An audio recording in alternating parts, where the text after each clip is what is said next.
जर मी तुम्हाला म्हटलं की दही वडा तेलात न तळता देखील मऊ आणि स्पॉन्जी होऊ शकतो, तर तुमचा विश्वास बसेल का?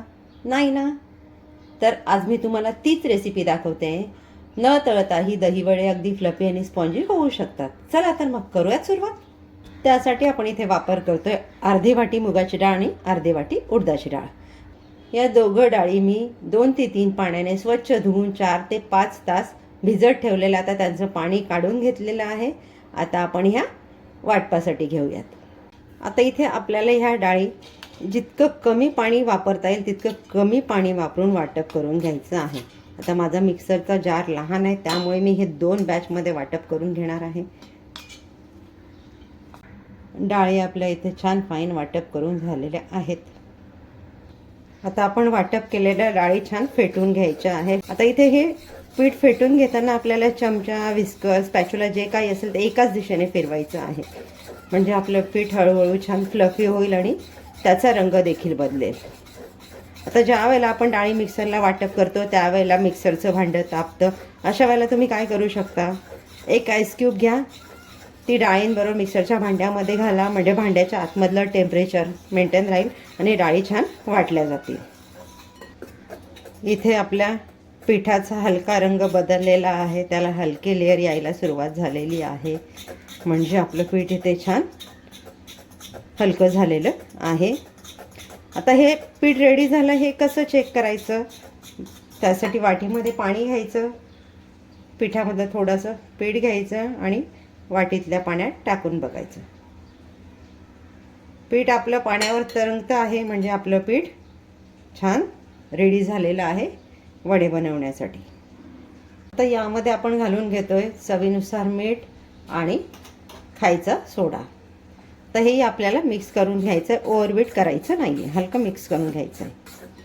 वड्यांचं पीठ आपण रेडी केलं की ज्या वेळेला तुम्हाला वडे बनवायचे असतील ना, त्या अगोदर त्याच्यामध्ये खाता सोडा घाला आणि लागलीच वडे बनवायला घ्या. वडे खूप छान होतात.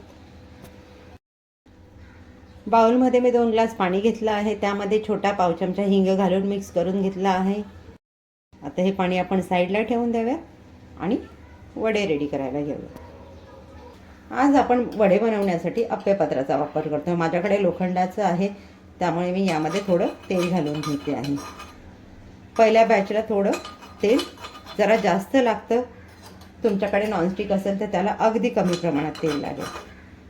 आता मला इथे एकूण अर्धा चमच तेल लागलेलं आहे. आता आपण यामध्ये घालून घेऊयात वडे.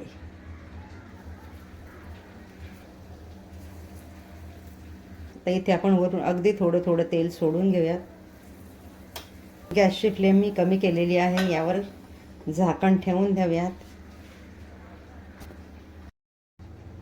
आता इथे मी झाकण काढून घेते. पिठाचा आपला हलका रंग बदललेला आहे. वरच्या बाजूने आपण वडे आपले इथे उलटे करून घेऊयात.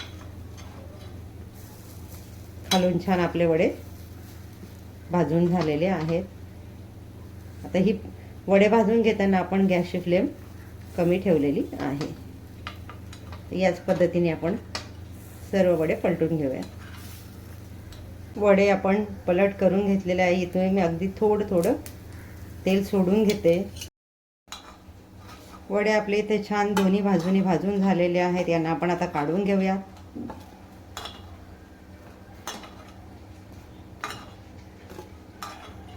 आपण मगाशी तयार केलेल्या हिंगाच्या पाण्यात आता गरम गरम आपले वडे घालून घेऊयात.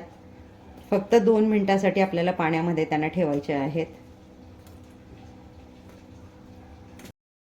2 मिनिटं आपली झालेली आहेत. आता आपल्याला हे वडे हलके असे प्रेस करून घ्यायचे आहेत. याच पद्धतीने सर्व वडे आपण प्लेटमध्ये काढून घेऊयात. अगदी अलगद प्रेस करायचे आहेत.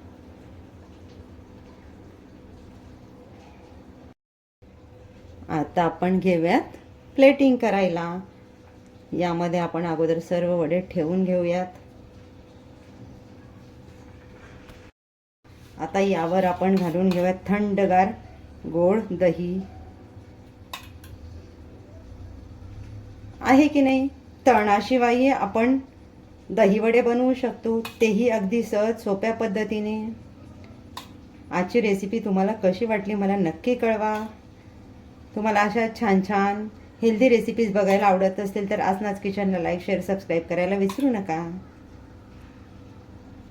यावर घालून घेऊयात आपण चिंचेची चटणी.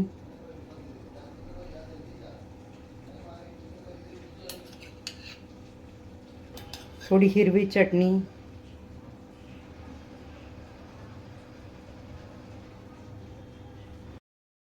अगदी थोडीशी लाल मिरची पावडर. खाण्यासाठी रेडी झालेले आहेत आपले तळणाशिवाय अगदी फ्लफी आणि स्पॉन्जी दही वडे. तुम्ही एकदा नक्की ट्राय करा. बघा किती अलगद छान तुटतात. येत आहे ना खायला? या मग खायला. मी तर टेस्ट करते. भेटूयात पुढच्या व्हिडिओमध्ये एक नवीन रेसिपीसह. तोपर्यंत आसनाज किचनचे व्हिडिओ एन्जॉय करा. थँक्यू.